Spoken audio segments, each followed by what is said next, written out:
अस्सलाम वालेकुम जी, क्या हाल है आपका? अनीला ज़का नियो टीवी से हूँ, एंकर पर्सन।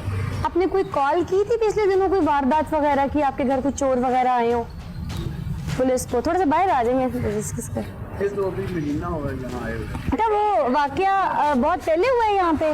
जी, इधर से उन्होंने डाला थोड़ा सा, वो ऊपर गए थे। बच्चों से चेहरा मिला तो था मगर धुंधलाहट का शिकार था। अब इसको साफ करने के लिए किसी समझदार और ईमानदार मोहल्लेदार की जरूरत थी, जो असल हकायक बता सके, जो रब्बे कायनात ने हमारी मदद की और मोतबर सरकारी इदारे का मुलाजिम मिल गया, जो यहीं का रहने वाला था, जिसने पोशीदा राजों से पर्दा हटा दिया। उस दिन को डकैती वगैरह का इशू था? डकैती का मामला नहीं था, वो इन्हीं के वो पुलिस वाले इनके साथ मिले हुए थे।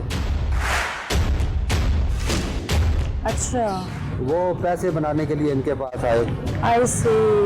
कुछ बंदे जो मुख्तलिफ मतलब स्टेशन के थे, जो ये कैंट में रह के आए थे, समनाबाद में रह के आए थे और मुख्तलिफ जगहों से। अच्छा, पुलिस अपनी गाड़ी लगाने आई वो भी थी? पुलिस थी। और बाद में मतलब यहाँ के लोगों ने, महल्ले वालों ने कॉल करके डॉल्फिन वालों को बता दिया। डॉल्फिन ने पुलिस दूसरी बुला ली अपनी, यहाँ की जॉर्ज टाउन और उधर की। तो उन्होंने पुलिस वाले वो और इनके साथ मिलकर वो भागने शुरू हो गए, इधर उधर लोगों के घरों में घुस गए। कुछ छत पे जो दोबारा आए हैं ऊपर से रेड किया, वो इधर के थे। सही। आगे से उन्होंने फायरिंग शुरू कर दी दोनों ने आपस में ना, पुलिस वालों ने पुलिस वालों के ऊपर फायर खोले। पहले जो इधर उधर से किसी ने फायर किया ना, तो वो कुछ फायरिंग शुरू हुई, तो पुलिस वालों ने अपने वो साथियों को दौड़ा दिया था। चादर और चार दीवारी के मुहाफिज करने लगे इज्जते पामाल, जब रहबर ही बन जाएं रहजन, मुहाफिज या डकैत, फैसला आप आवाम कर। मियां साहब, आपका B3 में एक घर है 319। आपने कोई पुलिस कंप्लेंट की थी? आपके घर में कोई वारदात वगैरह हुई थी, कोई चोरी डकैती, कोई डाकू आए हो? वो बड़ी देर की बात है, वो पहले वो किराएदार से ना उससे आया था, तो दूसरा किराएदार आ गया। नहीं, वो आपकी बात ठीक है, लेकिन वो क्या थी, जरा मुझे थोड़ी सी वारदात या वो कंप्लेंट के बारे में आप बता दें थोड़ा सा मुझे, क्योंकि मेरे साथ तो नहीं हुई थी। अच्छा। ये है कि वो 3 पुलिस वाले आए थे, तो वो उन्होंने कोई दिहाड़ी लगानी थी, उन्होंने 1 पर कॉल चला दी। उनसे पैसे भी लिए, वो जो वारदात करने आए थे, तो वो फिर 15 वाली पुलिस आ गई ना, तो वो फिर भागे वापस। अच्छा, वो पुलिस वाले तो रियल थे ना? जो पुलिस वाले रियल थे, मगर दूसरे पुलिस वाले भी जो डाटा डाल रहे थे वो भी रियल। अली साहब बात कर रहे हैं? जी, आपको अली साहब, अनीला ज़का बात कर रही हूँ। आपके पीछे कोई मामला बना था 3 माह पहले, पुलिस के साथ कुछ आपका कॉन्फ्लिक्ट हुआ था, क्या मामला क्या था जरा? मैम ऐसे हुआ था कि इन्होंने ना मेरे घर पे आके डकैती की थी। किन्होंने की थी डकैती? ये पुलिस वाले थे, कोई ये जो पीसी मुलाजम नहीं होते, इन्होंने आके, जबकि इनका कोई आना बनता नहीं था, इसकी FIR की कॉपी भी मेरे पास पड़ी हुई है। तो आपने कोई कॉल की थी कि मेरे घर पे कोई डाकू आ गए हैं, तो 15 जी 15 की कॉल की थी मैंने। अच्छा, तो जो डाकू बन के आए थे वो कौन थे? तो पुलिस वर्दी में थे मैम वो भी। तो क्या वो पुलिस वाले पकड़े गए हैं फिर? जी बिल्कुल, मैंने पकड़वाए थे थाने में। तो वो कौन थे, असल पुलिस वाले थे या कोई ड्रामेबाजी कर रहा था? नहीं, असल पुलिस वाले असल ही थे, ये जो पीसी मुलाजम नहीं होते। अच्छा अच्छा अच्छा अच्छा अच्छा अच्छा, सही। तो इन्होंने कोई वीडियो वगैरह बना के भी वायरल की थी उस घर की, वो सारा बहुत ज्यादा इशू हाइप क्रिएट कर गया हुआ है वो तो। हाँ जी, वो इन्होंने कुछ दिन पहले जो है ना, वो वीडियो जो है ना, वो इन्होंने वायरल की हुई है। तो वो इन्होंने जब आप लोगों को हिरासत किया और बाहर से भी पकड़ के कुछ लोगों को अंदर ला रहे थे, वो कौन लोग थे? इन्होंने ना इशू उठाने के लिए ना, इन्होंने उनको काफी मारा पीटा, मार पीट के अंदर लेके आए। बाद में इन्होंने वो सारी वीडियो वगैरह वायरल की। इन्होंने पैसे वैसे भी मांगे थे आपसे उस वक्त? इन्होंने मेरे घर पे दूसरी दफा ये डकैती की है। इससे पहले जब इन्होंने डकैती की है, तो मुझसे ये 72,000 रुपया लेके गए। अच्छा। आके इन्होंने मेरे मोबाइल फोन, मेरा सारा कुछ, इनके आईफोन मेरा इनके पास है अभी तक, जो मुझे नहीं मिला। हाँ, और पुलिस वाले ही गिल्टी हो और मुद्दत भी पुलिस वालों के नाम पे हो, मतलब ये बहुत हैरानकुन बात है। रीजन ये थी ना कि वो पुलिस वालों ने तो डेफिनेटली उस टाइम तो पुलिस वालों का ही साथ देना था, क्योंकि इन्होंने जो वकूआ बनाया था ना मेरे घर पे आके, बाद में इन्होंने जो ड्रामेबाजी की जी, यहाँ पे ये था, यहाँ पे वो था, फिर मैं उसी दिन ही एसपी के पास पेश हुआ था। मैं क्या सर मेरे घर पे ऐसा कुछ नहीं था, इन्होंने आके सारा कुछ किया है, आप इनसे पूछें। अच्छा अली, जो इन्होंने एफआईआर पुलिस वालों के ऊपर बाद में काटी आपको, जब इन्होंने कहा कि हमसे सुलह सफाई कर लें, उसमें जाहिर है ये फोर्सफुली आपके घर असला लेके दाखिल हुए थे बगैर अरेस्ट। अच्छा हाँ जी, वो इन्होंने मेडिकल भी नहीं करवाया। आपने एसपी को बताई तमाम बातें? बिल्कुल बताइए। किस किस ने रेप किया था? इसमें आसिम और वकास ने। ये दोनों पुलिस के एहलकार थे? जी बिल्कुल। और ये किस थाने से थे? ये पीसी मुलाजम है ना दोनों। अच्छा अच्छा, वो जो वीडियो में नजर आ रहे हैं वो वीडियो आपने देखी होगी, उसमें से कौन से हैं ये? एक उसमें दाढ़ी वाला है, अच्छा, एक गाड़ी के बगैर है। तो मुझे ये बताइएगा कि जब ये आपसे पैसे लेके जाते रहे या पहले जब ये आपके घर पे रेड पहली बार भी इन्होंने की, दूसरी बार भी की, आप एसपी के पास पेश भी हो गए, इन्होंने एफआईआर काटी, उसमें क्या हाउस ट्रेसपास का पर्चा था? किस चीज का? हाउस ट्रेसपास, किसी के घर में जबरदस्ती दाखिल होने का? कुछ भी नहीं, सिर्फ एक 396 डकैती की एफआईआर करके बराए नाम उन्होंने मुझे चुप करवा दिया और मदियत अपनी ले ली। जब कोर्ट में केस गया है तो उसके बाद फिर मैं गया हूँ, मैंने कहा जी मेरे साथ तो ये ज्यादती हुई है, तो ये अपनी मदियत में लेके इनको इनकी वो बेलें करवाने लगे थे उसी दिन ना। ठीक। अच्छा अली, वो ख्वातीन कौन थी जिनको ये कपड़े नहीं पहनने दे रहे थे? वो एक मेरी कजन थी, एक मेरी काम वाली थी। ख्वातीन तो 3-4 थी बीच में? 4 थी तो। 4, एक आपकी वाइफ थी? काम वाली थी, एक काम वाली की सिस्टर आई हुई थी मुझसे सैलरी लेने के लिए उसी दिन। ठीक ठीक। अच्छा, 2 कपल थे ऊपर, वो किधर? और एक फुटेज में तो एक कपल थी। कजन और एक मेरा एक कजन और उसका हस्बैंड। अच्छा, कजन और उसका हस्बैंड था। जी ठीक। हम 2 फैमिलियां ही उस घर में रह रही थी। वीडियो भी इन्होंने बनाई थी? हाँ जी, इन्होंने खुद ही बनाई थी। इन्होंने साथ में कोई मीडिया के एक पता नहीं कौन बंदा लिया हुआ था, आई डोंट नो कि वो मीडिया से रिलेटेड था कि नहीं, उनके भी नाम एफआईआर में मेरे नामजद हैं। पुलिस वालों के काले करतूत सुनकर रोंगटे खड़े हो जाते हैं। क्या इस दिन को सामने लाने के लिए मीडिया को पीछे हटाया गया ताकि कैमरे की जुबान बता ना सके, कैमरे की आंख दिखा ना सके कि ये लोग क्या करते फिर रहे हैं? ये वर्दी पहनकर खुद को ये फिरौन समझ बैठते हैं, लेकिन इनको शायद ये याद नहीं कि फिरौन को भी जवाल आया। कानून के रखवाले, कानून के मुहाफिज अगर कानून की धज्जियां उड़ाएंगे तो आवाम में शऊर है और शऊर बेदार सहाफ़ी करेंगे। नाज़रीन, इसी सारे सिनेरियो पे बात करने के लिए चूंकि मीडिया को काफ़ी SOPs याद करवाए जाते हैं, तो पुलिस या कानून के रखवाले इनको कौन याद करवाएगा कि इनकी ड्यूटीज़ क्या हैं? इसे बात करने के लिए senior anchor person Zeeshan Malik हमारे साथ मौजूद है। मलिक साहब, आप खुद क्राइम शो भी करते हैं, जर्नलिस्ट भी हैं, ऊपर से सबसे बड़ी बात यह है कि एक फील्ड ऐसी है हमारी आपकी कि हम लोगों ने थानों तक भी जाना होता है, हम लोगों ने कचहरियों तक भी जाना होता है, हम लोगों ने मुद्दई के घर भी जाना होता है। ऐसे में मीडिया को कहा जाता है कि आप कैमरा लेके नहीं आए, आप मुलजिम से बात नहीं करेंगे, आप पुलिस अफसर से सवाल नहीं कर सकते हैं, आप कोई शॉट नहीं रिकॉर्ड कर सकते हैं, फलां की इजाज़त फलां की इजाज़त, हमें इतना रिस्ट्रिक्ट कर दिया जाता है। तो इनकी जो नेग्लिजेंसेस होती हैं, क्या उसको छुपाने के लिए ये सब किया जाता है? असल में इस तरह वो मंथली मारी जाएगी, इस तरह वो जो डील होनी है वो मारी जाएगी। आप भी जानते हैं कि अक्सर ऐसे केसेस जिसमें मुरस्सा बेचारे मिन्नतें करके जूतियां चटखा के थक जाते, उनकी एफआईआर तक दर्ज नहीं होती थी। जब कोई मीडिया का नुमाइंदा पहुंचता था, हम आप या कोई और हमारे भाई, हमारे जो पेटी भाई हैं, तो एफआईआर दर्ज की जाती थी और फिर केस की पैरवी भी होती थी। वो सब चीज़ें अब खत्म हो जाएंगी। गरीब बेचारा उसी तरह बेयारो मददगार होगा, उसकी कोई सुनेगा नहीं। वो जो ताकतवर पार्टी है वो आराम से पैसे दे के, रोड डाल के, लालच दे के जंगल का कानून हो जाएगा। हम वो 70 की दहाई में था एक स्लोगन के, पुलिस का है फर्ज मदद आपकी। वो अब पुलिस जो है ना, वो मदद किसकी उन्होंने करनी है? जिसके पास पैसा है, जिसके पास ताकत है। और जो हम लोग को तवज्जो दिला देते थे, जो जाके इश्यूज को उठाते थे, उजागर करते थे, वो भी सिलसिला अब खत्म हो जाएगा। ये दरअसल अपनी हिफाजत के लिए इस तरह के इकदाम उठा रहे हैं कि मीडिया ना पहुंचे। कैमरा तो सब दिखाता है ना, कैमरा सच दिखाता है, और सच जो लोग चाहते नहीं है कि सामने आए, लोगों के सामने पता चले लोगों को। और ज़ाहिर है विजुअल प्रूफ जो है सुप्रीम कोर्ट तक चैलेंज कर एग्जैक्टली अक्सर केसेस में डिमांड की गई है फुटेज के साथ जो उस केस में बनाई गई। और हमें मुझे फख्र है इस बात का कि हमारे या आपके बहुत सारे फुटेजेस की मदद से जो लोग गुनाहगार थे उनको सजा मिली और जो बेगुनाह थे उनको इंसाफ मिला।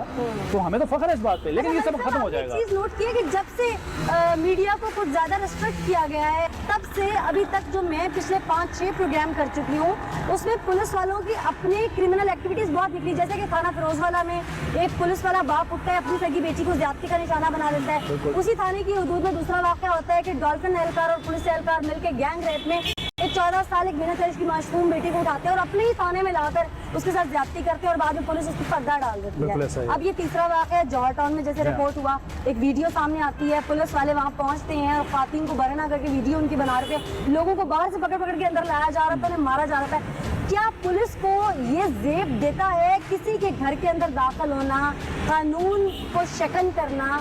ये हमारा कानून कहाँ स्टैंड कर रहा है? दूसरे मुल्कों में जो तरक्की याफ्ता ममालिक है ना, वहाँ पे अगर कोई शख्स अकेला हो, कोई खातून अकेली हो और अगर दूर से उसको पुलिस की गाड़ी की लाइट नजर आए तो वो खुदा का शुक्र अदा करती है कि पुलिस मेरी मदद के लिए है। यहाँ अगर आप रात को अंधेरे में सफर कर रहे हो और आपको दूर को नाका लगा नजर आ रहा हो ना, तो इंसान पता क्या दुआ करता है, अल्लाह करे डाकू हो। यानी पुलिस का यहाँ पे ये इमेज और ये हाल है कि अल्लाह करे डाकू हो, पुलिस हुई, पुलिस करती है, डाकू हो तो फिर भी बच सकते हैं। पुलिस जो है वो आपको ऐसे नहीं जाने देगी, पुलिस आपके ऊपर झूठा केस भी डाल सकती है। यहाँ पर रिवायत है, ऐसा होता है। मतलब ये कोई मैं ऐसे ही हवा में बात नहीं कर रहा, ऐसा होता है और हम इस तरह के बहुत सारे लोगों से मिलते हैं, मेल मुलाकात भी होती है। डर खत्म हो गया है। ये जो कुछ वीडियो सामने आ जाती हैं, ये भी कोई बहादुर शहरी बना देता है तो वीडियो सामने आते हैं, इस पर सो कॉल्ड नोटिस भी हो जाते हैं। लेकिन अब जब ये डर भी खत्म हो जाएगा कि कैमरे की आंख हमें नहीं देख रही, इनकी फिर बदमाशी होगी और ये पुलिस जो है ना आउट ऑफ कंट्रोल हो जाएगी। ये मैं ये दरख्वास्त करूंगा, जब मौजूदा हुकूमत तो खैर चली गई, जो साबका वो तो चली गई है, मौजूदा हुकूमत से भी ये वर्दियों के रंग तब्दील करने से पुलिस ने तब्दील नहीं होना। इनकी सोच बदलने की जरूरत है, इनकी नीयत बदलने की जरूरत है और इनको अपने फराइज याद दिलाने की जरूरत है। और मैं हैरान इस बात पे हूँ कि ये सारे जो बड़े बड़े मामला हैं जिसमें पुलिस वाले खुद गिल्टी होते हैं, ये मामला बड़ी आसानी से जो है इनके ऊपर वो कागजों पर इनके या फाइलों पर मिट्टी आ जाती है, इनको कोई पूछने वाला नहीं होता। ऐसे में ये जो एहलकार है वो अफसराने वाला को सब अच्छा की रिपोर्ट देते हैं या ऊपर से लेकर नीचे तक सब ये मिले हुए हैं आपस में, ये सब मिले हुए हैं और इनके पास बड़ा आसान तरीका होता है रोक डालना। ये जो पार्टी है, जो मुद्दई बेचारा मस्कीन गरीब हो, वो पहले परेशान होता है अपने मसलों की वजह से, किसी का घर लुट गया, किसी की बेटी की इज्जत लुट गई, किसी का कुछ मारा गया, कुछ अपना मारा गया, प्यारा मारा गया, वो अपने दुखों में होता है। ऊपर से पुलिस उल्टा मुद्दई को धमकियां दे रही होती है, उसके ऊपर केस डाल रही होती है। आप कभी इनकी स्टेटमेंट सुने, ये आंखों से देखी है, ये ऐसे तासुर देते हैं कि जो बेचारा इंसाफ लेने आया होता है वो अपने आप को मुजरिम समझना शुरू हो जाता है। मतलब आई हैव फुटेज की जिसमें गैंग रेप की मुतासरा बच्ची के बाप को पुलिस थाने से धक्के मार के बाहर निकाला जा रहा है। अफसोसनाक है और अब इस पर भी कहर ना टूटे तो फिर कब टूटे। आसमान गिर जाना चाहिए ऐसे इनके मजालिम पर। अब नोटिस देना चाहिए वो जो वसीम अकरम साहब हैं, सियासत के हमारे इमरान खान साहब के, वज़ीर-ए-आज़म साहब के, पंजाब पुलिस में रिफॉर्म्स की बात ये हुकूमत भी करती है, पाकिस्तान तहरीक इंसाफ की साबका हुकूमत भी करती थी, लेकिन ये रिफॉर्म्स ला के दिखाएं, ये सिर्फ बातें ना करें। ये पुलिस को अगर आप इस तरह छोड़ देंगे बेशुद्र महार, तो फिर ये पुलिस जो है ना ये काबू में नहीं आएगी, ये फिर इसका हाथ आपके गिरबान तक भी पहुंचेगा। ये तमाम जो सियासतदान हैं, जो जिम्मेदार हैं, उनको इस चीज़ का नोटिस लेना चाहिए, बिल्कुल नोटिस लेना चाहिए। और अगर मीडिया को आप दबाएंगे, वक्ती तौर पर हमारी जुबान बंद कराएंगे, लेकिन हमारे कलम ये बंद नहीं होंगे। हम हक के लिए आवाज उठाते रहेंगे। मलिक साहब भी क्राइम जो करते हैं, बहुत सारे हमारे साथी जो क्राइम बीट से वाबस्ता है, वो रिपोर्टर्स हैं, एंकर्स हैं, वो प्रोड्यूसर्स हैं, वो डायरेक्टर्स हैं, वो जिस डिपार्टमेंट से भी हैं, कब तक आप सहाफ़ी की जुबान बंद करवा सकते हैं? अगर आपको जो काम करना चाहिए, जिस पर आपको मेहनत करनी चाहिए अपने इदारों के ऊपर, अपनी पुलिस रिफॉर्म्स के ऊपर, वहाँ तो आईजी साहब आपसे मेहनत होती नहीं है। बड़ी बड़ी प्रेस कॉन्फ्रेंसेस करने आप आ जाते हैं। आइए चंद कच्चे चट्टे आपके हम भी खोलते हैं। सारा वाक़या हमारे नाज़रीन देख चुके हैं। हम एक एक चीज़ को, सच को सामने ले आए हैं। ऐसे भी आईने पाकिस्तान क्या कहता है, कानून के रखवालों को कानून आवाम ने या सहाफ़ियों ने समझाना है, तो फिर ये किस काबिलियत के तहत इन इदारों को आकर ज्वाइन करते हैं? ये लोग कौन हैं, इनको समझाएगा कौन? ऐसे में वकास अब्रेज़ खान हमारे साथ मौजूद है, जो कि हमारे कानून है। वकास, बहुत शुक्रिया हमें ज्वाइन करने के लिए। अच्छा, ये बताइएगा कि सारा वाक़या आपके भी नॉलेज में है इस वक्त। सबसे पहले तो मुझे ये बताइएगा कि पुलिस अगर किसी पब्लिक प्लेस से हटकर किसी के घर पर रेड करती है, तो पुलिस के लिए क्या चीज़ नेसेसरी है? देखिए शुक्रिया। सबसे पहले I am really grateful for having me on your show. देखें, जिस तरह आपने आईने पाकिस्तान का तज़किरा किया, कॉन्स्टिट्यूशन का आर्टिकल 14 इस crystal clear about this thing कि इनवाइबिलिटी ऑफ हाउस, के किसी के घर का या किसी के डेवलिंग प्लेस, इवन किसी का टेंट, इसकी एक हुर्मत है, इसकी इनवाइबिलिटी है। और इसके लिए जो आपने तज़किरा किया जिस चीज़ का कि हमारा घर में दाखिल होने के लिए एक, अगर आपको ये मालूम है कि किसी के घर में कोई इल्लीगल एक्टिविटी करवाई जा रही है या किसी के घर में कोई स्टोलन प्रॉपर्टी पड़ी है, तो आपका एक प्रोसीजर है, आपको वो प्रोसीजर फॉलो करना पड़ता है। और वो CRPC के अंदर वो प्रोसीजर लेट डाउन किया गया है, जो सेक्शन 46 से लेकर सेक्शन 54 तक। और इसी तरह अगर किसी के घर से कोई चीज़ बरामद करनी हो तो उस ज़िम्मन में आपको सर्च वारंट लेना पड़ता है। ये नहीं कि आप किसी के घर में भी, आप अगर पुलिस ऑफिसर हैं तो आप किसी के घर में भी शुतर बेमहार की तरह आप एंटर हो जाएं। अगर आप इस तरह करते हैं तो डेफिनेटली जो ट्रेसपास का कानून है वो पुलिस के खिलाफ इस्तेमाल होगा। और ये सबसे बड़ा अलमिया ये है, जिस तरह आपने बात की कि जिस माशरे में कानून के रखवाले कानून शिकन बन जाए और जिस माशरे में चौकीदार खुद चोर बन जाए, उस माशरे में वकला उनको क्या कवानीन समझाएंगे, सहाफ़ियन को क्या कवानीन समझाएंगे। It is always believe that charity begins at home, कि हमेशा चैरिटी अपने घर से स्टार्ट की जाती है। और ये पुलिस ऑफिसर जो हैं ये दूसरों के लिए एग्जाम्पल्स क्रिएट करें, बजाय इसके कि जब इस तरह के सानेहात पे ऐसे हादसात के अंदर एक बदतरीन और कर्बनाक मिसाल वो कायम करेंगे तो सोसाइटी को क्या ही दिया जाएगा कि ये लोग हैं जो हमें चादर चार दीवारी का तकद्दुस और तहफ़्फ़ुज़ देंगे, जो हमारे अवाम का, हमारी बेटियों का, हमारी बहनों का तहफ़्फ़ुज़ और तकद्दुस और उनके सर की चादरें उतारे हैं। तो इस सिलसिले में अगर देखा जाए तो इनके खिलाफ सख्त तरीन कार्रवाई की जाए ताकि ये प्रेसिडेंट क्रिएट किया जाए, ताकि एक एग्जाम्पल क्रिएट की जाए और आने वाले ऐसे लोगों को, ऐसे अहलकारों को जो किसी के घरों में इस तरह एंटर होते हैं, उनको ये इंदिया दिया जाए कि अगर आपको कल ऐसे करते हैं तो आपको निशाने इबरत बनाया जाएगा। वकास, ये तो आगे वीडियो पर रखकर बात की किसी के घर में जैसे ये दाखिल हो रहे हैं, इनके ऊपर कौन सी चार्जेस लग सकते हैं और पुलिस डिपार्टमेंट पर कार्रवाई कैसे हो सकती है। अब आ जाते हैं हम उस FIR के ऊपर जिसमें इन्होंने लिखा कि मुद्दई ने हमें कॉल की और वहाँ पर हम 15 की कॉल पे वहाँ पहुँचे, वहाँ डिकेट थे और हमने डाकू पकड़े और ब्ला ब्ला ब्ला। उसमें इस घर में जाने का और वीडियो का जिक्र नहीं है FIR में। ये तो एक थर्ड एविडेंस है हमारे पास कि करने क्या गए थे। अब उसमें जिस मुद्दई के घर में या जिस इंसान के घर में डाकू घुसे हो और 15 पे कॉल करके वो बुलवा रहा हो, तो मुद्दईयत उसके पास होगी FIR की या उस पुलिस वाले के पास होगी जो रेड करने ऊपर रेडिंग पार्टी पहुंची है। देखिए, जिस भी शख्स ने इंफॉर्मेशन कन्वे की 15 पे कॉल करके, मुद्दईयत तो उसके पास आएगी।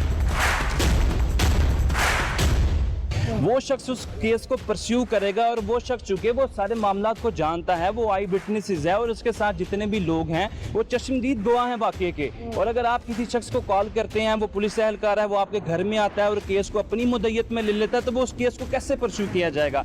इसमें होता यह है कि हमारे पुलिस डिपार्टमेंट के अंदर जो हमारे निचली सतह के एहलकार हैं और कांस्टेबल खासतौर पर और ये इन्वेस्टिगेटिंग ऑफिसर हैं, वो इस केस को मैनिपुलेट करते हैं, वो इस केस को प्लांट करते हैं और फिर वो शहादतें और जो जितने भी विटनेसेस हैं वो अपनी मर्जी के क्रिएट करते हैं ताकि कल को जब ये केस अदालत में छुपाते हैं ताकि कल को अदालत में जब ये प्रोसिक्यूशन के तौर पे एक अपनी इन्वेस्टिगेशन करेंगे, इंटेरोगेशन करेंगे और अपना चालान बना के पुलिस रिपोर्ट को अदालत में सबमिट करेंगे, फिर उसके बाद जब एक प्राइवेट विटनेसेस होंगे और एक इनका इंडिपेंडेंट मुद्दई होगा कंप्लेनर, तो उसकी एक अलग वर्थ होगी। लेकिन जब ये मुकदमा अपनी मुद्दईयत में दर्ज करेंगे, डेफिनेटली इस मुकदमे पे फिर एक सवालिया निशान बन जाएगा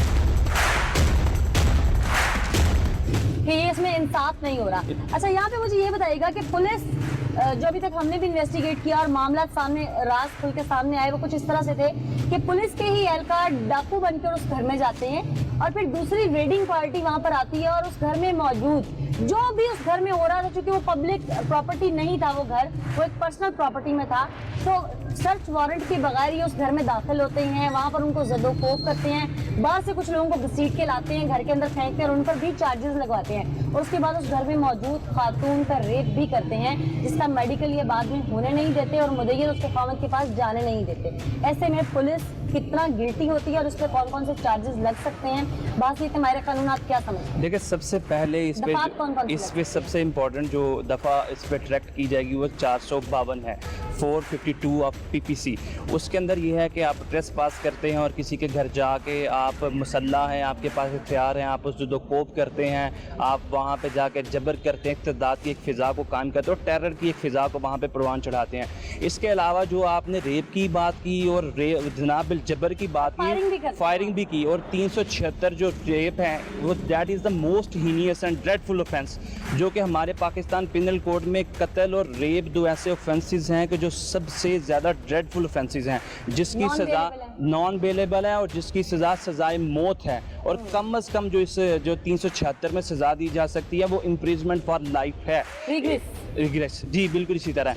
और ये जो मोस्ट इम्पॉर्टेंट यहाँ पे रेलिवेंट प्रोविजन जो पाकिस्तान पिनल कोड के उसके अंदर 452 है और इसके साथ 376 ऑफ पाकिस्तान पिनल कोड ये अट्रैक्ट करते हैं। और मैं ये समझता हूँ कि जो आपने बात की, अगर तो इन्होंने उसका मेडिकल नहीं होने दिया तो इसके ऊपर अपेक्स कोर्ट की और सुप्रीम कोर्ट की सेवरल जजमेंट्स आ चुकी हैं कि अगर 48 आवर्स के अंदर उसका MLR नहीं लिया जाता तो फिर केस के अंदर जो जस्टिस है वो डिफीट होता नजर आएगा। और मुदई अभी ये केस अपनी मुदय्यत में कैसे ले सकता है, ये भी थोड़ा सा बता दीजिए। इसमें यह है कि जब एक केस जो है वो पुलिस की मुदय्यत में आ चुका है तो ये बड़ा एक डिफ़िकल्ट तरीकाकार अपनाया जाता है, क्योंकि अगर कल को वो केस एक प्राइवेट कंप्लेनेंट के पास आ जाता है तो फिर वकला जो है दूसरी तरफ से अक्यूज के जो वकला हैं वो फिर वो डेंट्स डाउट्स और सस्पेक्ट्स बहुत ज़्यादा क्रिएट कर लेते हैं और अल्टीमेटली उन डेंट्स का और डाउट्स का जो बेनिफिट मिलता है they always bestow to accused person, वो हमेशा एक मुलजिम को मिलता है। तो अभी जो इन्होंने केस फ्रेम किया है मैं ये समझता हूँ कि एक नए सिरे से भी वो इंडिपेंडेंटली इसको वाइप आउट करके उसे अपनी मुदय्यत में ले सकते हैं कि हमारे साथ ये धोखाधड़ी से और हमारी मर्जी के खिलाफ इन्होंने FIR फ्रेम की है और हम इसको अपनी मुदय्यत में लेना चाहते हैं। यानी कि वो कोर्ट में केस पुट कर सकता है अपने लॉयर की मदद से। ठीक, बहुत शुक्रिया वकास अब्रेज खान साहब, आपने डिटेल्स हमें बताई कि आईने पाकिस्तान क्या कहता है। के साथ इसमें कसूरवार अच्छे लोग भी हैं जो महकमे के सुधार के लिए मुनासिब फैसले नहीं ले पाते, गलती पर गलती करते चले जाते हैं। ये इस घर में अटैक करते हैं, वहाँ से चीजें बटोरते हैं, उसके बाद जनाब जबर करते हैं और निकल जाते हैं और उसके बाद अपने ही पेटी भाई को मुदय्यत दे जाते हैं। अगर आप वाकई इंसाफ करना चाहते हैं तो IG पंजाब साहब आपसे भी मैं मुतालिबा करती हूँ कि जो असल मुद्दई है इस केस का उसको मुदय्यत दी जाए।